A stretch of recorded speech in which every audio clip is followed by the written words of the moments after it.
In 2026, when the world looked on in shock, a Scottish Declaration of Independence on the 23rd of June that year, and the months of turmoil as the union between the three nations of the island Great Britain collapsed within days, nobody was expecting prosperity anytime soon for any part of the former UK.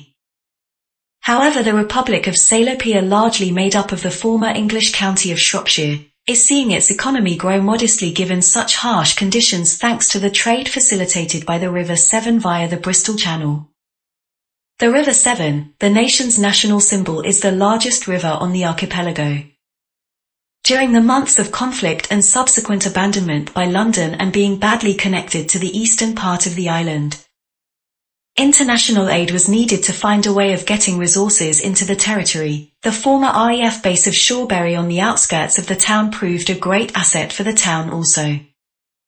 Salopia's strong bond with the Welsh enabled airways to be opened over the Irish Sea. The market town of Shrewsbury became an important hub not just for the locals but also for the people of parts of Wales after London's blockade of Liverpool made it very hard for EU assistance to reach those in need there also, growing the former English town into a European city overnight thanks to the resources able to come up after the Welsh victory in the Battle for Bristol.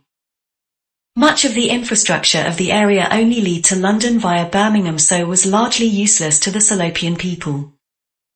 Now in 2030, the city is adding to its skyline for the first time in over 60 years with the Old Potts Commercial District, largely built by local tradesmen with steel provided by the EU and USA with construction techniques and specialists from Paris due to the soft floodplain clay similar to Paris's soil. The area was not a place where buildings of this type were needed in the former UK. However, Shrewsbury is home to the world's first iron-framed building ever constructed. Shrewsbury Flax Mill, constructed in 1797, was the progenitor of all modern steel-framed buildings.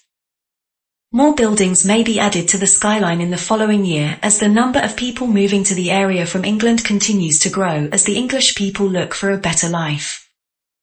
London continues to decline as the citadel struggles to enforce its will on its people when it cannot feed its own residents. Its position was made much worse following last year's devastating flood on the 5th of November. Fox's Tide, or Flush depending on where you find yourself as it is commonly known now, after the failure of the Thames barrier after vital parts and experience from the Netherlands did not arrive on time, but a powerful North Sea storm surge did.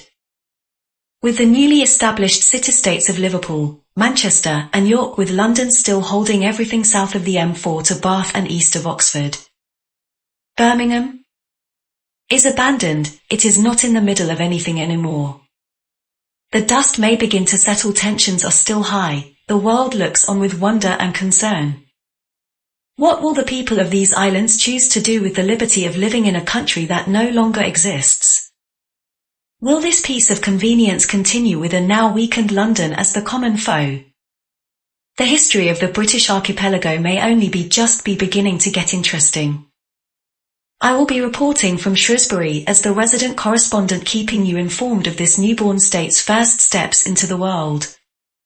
Floy Salopia, as they say here.